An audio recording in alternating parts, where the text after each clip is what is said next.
వద్దు, నేను సింపుల్గానే వస్తాను, నేను సింపుల్గానే ఉంటాను అని చెప్పేసి గట్టి స్టేట్మెంట్ ఒకటి ఇచ్చింది ఆమె. సింపుల్గా రైల్లో వచ్చి ఏ అధికారి మన ఏమంటారు ఏ అధికారిక భవనంలో కానీ ఏ మంత్రుల ముఖ్యమంత్రికి సంబంధించిన వాళ్ళు ఎవరింట్లో ఉండలేదు, గవర్నమెంట్ గెస్ట్ హౌస్లోనే ఉన్నది.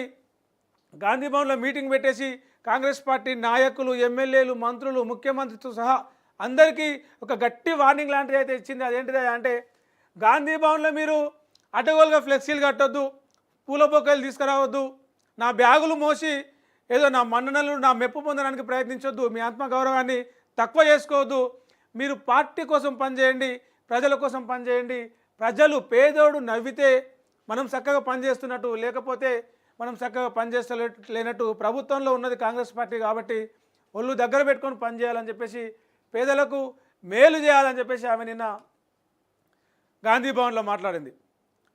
నాతో నన్ను కలవాలంటే పెద్ద కష్టమేం కాదు, జిల్లా స్థాయి నేతలు, రాష్ట్ర స్థాయి నేతలు, పిసిసి నేతలకే కలుస్తానే, ఆలోచన ఏం పెట్టుకోవద్దు, దురభిప్రాయం ఏం పెట్టుకోవద్దు, చిన్న కార్యకర్త నాకు ఫోన్ చేసినా నేను మాట్లాడతా, నేను స్పందిస్తా అని చెప్పేసి ఆమె నిన్న మాట్లాడింది.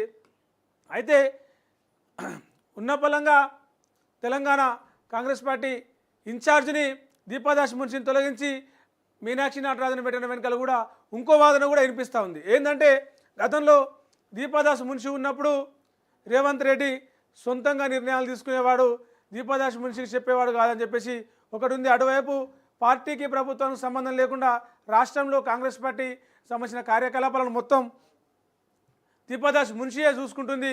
ఆమె జోక్యం ఎక్కువైపోయింది, రాష్ట్రంలో సలహాలు సూచనలు కాకుండా జోక్యం ఎక్కువైపోయింది, చేరికల మీద కూడా ఆమెనే అజమాయిషీ చేస్తుందని చెప్పేసి కొంత పార్టీ నుంచి అధిష్టానానికి ఫిర్యాదులు అందినాయి. అయితే ముఖ్యంగా రాహుల్ వర్గంలో ఉండే మీనాక్షి నటరాజన్ రాహుల్కు చాలా నమ్మకమైన వ్యక్తి, ఆయన టీంలో చాలా ముఖ్యురాలుగా కూడా ఈమె ఉంటుంది. ఆమెను తీసుకొచ్చి తెలంగాణ పార్టీ ఇన్ఛార్జ్గా పెట్టడం వల్ల కొంత రేవంత్ రెడ్డిని కావచ్చు, కాంగ్రెస్ పార్టీని కంట్రోల్ చేసేలాగా ఏఐసిసి ఆలోచన చేసిందని చెప్పేసి కొంత అనుకుంటా ఉన్నారు. ఇంకోటి ఆమె దీపాదాసి మున్షిలాగా హంగు ఆర్భాటాలు ఏమంటారు ఆ పొగడ్తలు కీర్తనలు కూడా ఈమెకు పెద్దగా నచ్చే, చాలా సాదాసీదాగా ఉండే మనిషి, గ్రౌండ్ నుంచి పనిచేసిన వ్యక్తి ఆమె. కాంగ్రెస్ పార్టీలో చాలా కింది స్థాయి నుంచి ఎదుగుతూ వచ్చిన వ్యక్తి.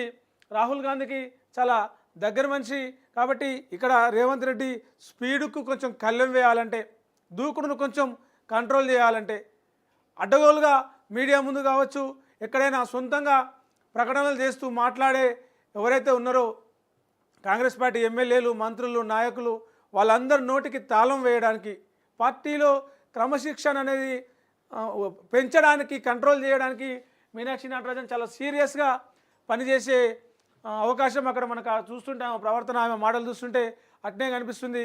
మామూలుగా ఒక పార్టీ క్యాలెండర్ను తయారు చేసి ఏ నెలలో ఏ డేట్ నాడు ఏ కార్యక్రమం ఉండాలని చెప్పేసి ఒక ఇయర్ క్యాలెండర్ తయారు చేసి ఆ క్యాలెండర్ ప్రకారం తెలంగాణలో కాంగ్రెస్ పార్టీ కార్యక్రమాలు ఉండేలాగా ఆమె ప్లాన్ చేస్తున్నట్టు తెలిసింది.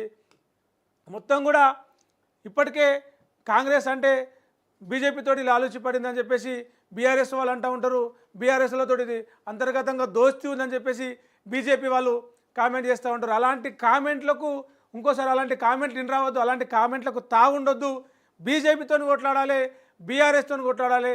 మనం అధికారంలో ఉన్నాం, ఇంకా ముందు కూడా మనమే అధికారంలోకి రావాలి కాబట్టి ఆ రెండు పార్టీలతో బలంగా కొట్లాడాలి, ప్రజల కోసం పనిచేయాలని చెప్పేసి నిన్న పీసీసీ మీటింగ్లో మీనాక్షి నటరాజన్ చాలా గట్టిగా స్ట్రాంగ్ వార్నింగ్ లాగా ఇచ్చింది. ఇక పార్టీ కార్యక్రమాలపై క్యాలెండర్ రూపొందించేలాగా ఆమె వివరించిందట.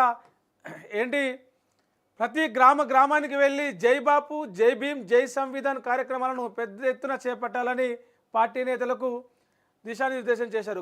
గ్రామాన పార్టీ కార్యక్రమాలు విస్తృతంగా చేపట్టాల్సిన ఆవశ్యకత ఉందన్నారు. పీసీసీ పగడ్బందీగా ప్లాన్ చేసి క్యాలెండర్ను రూపొందించాలని చెప్పేసి కూడా ఆమె సూచించింది. ఇక దక్షిణాది రాష్ట్రాలకు సంబంధించి డీలిమిటేషన్ అనేది ఒక పంచాయతీ నడుస్తుంది. ఆ డీలిమిటేషన్ పంచాయతీ వల్ల దక్షిణాదిలో సీట్లు పెరిగాయి, కానీ ఉత్తరాదిలో సీట్లు పెరగబోతూ ఉన్నాయి. దీనివల్ల దక్షిణాది రాష్ట్రాలకు సంబంధించిన ఆ ఎంపీలు వాళ్ళ దాని ఏమంటారు వాళ్ళ సపోర్ట్ లేకుండానే పూర్తిగా ఉత్తరాది రాష్ట్రాలతోనే కేంద్రంలో బీజేపీ అధికారంలో వచ్చేలాగా ఈ డీలిమిటేషన్ ప్లాన్ చేస్తూ ఉంది. దీనివల్ల మాకు అన్యాయం జరుగుతుందని చెప్పేసి దక్షిణ రాష్ట్రాలు ఏవైతే ఉన్నాయో తమిళనాడు, కర్ణాటక, కేరళ, తెలంగాణ, ఆంధ్రప్రదేశ్ ఈ రాష్ట్రాలన్నీ కూడా నిన్న సంబంధించి ఒక ఆందోళన అయితే వ్యక్తం చేసినాయి. అందరూ కూడా స్పందించి దీని మీద మాట్లాడిరు. స్టాలిన్ మాట్లాడిండు, జనాభా ప్రాతిపదికన డీలిమిటేషన్ చేపట్టి సౌత్ స్టేట్స్కు శిక్ష విధించొద్దు. ఒకవేళ అలా చేయాలని చూస్తే ఎట్టి పరిస్థితుల్లో నువ్వు ఒప్పుకోం, కేంద్ర ప్రయత్నాలను అడ్డుకుంటాం, కేవలం జనాభా ప్రాతిపదికన డీలిమిటేషన్ చేపట్టొద్దు అని చెప్పేసి ఆయన మాట్లాడితే, తెలంగాణ సీఎం రేవంత్ రెడ్డి మాట్లాడిండు ఏమని, 1 నేషన్ 1 ఎలక్షన్ డీలిమిటేషన్ ఇదే ప్రధాని మోడీ ఎజెండా, ఇది ప్రజాస్వామ్యానికి ముప్పు, జనాభా ప్రాతిపదికన డీలిమిటేషన్ జరిగితే దక్షిణాది రాష్ట్రాలు తీవ్రంగా నష్టపోతాయి, అదనంగా నియోజకవర్గాలు రావు కానీ ఉన్న సీట్లను కూడా కోల్పోతామని చెప్పేసి సీఎం రేవంత్ రెడ్డి ఆందోళన వ్యక్తం చేసిండు. ఇక కర్ణాటక సీఎం సిద్దిరామయ్య స్పందించిండు ఏమని,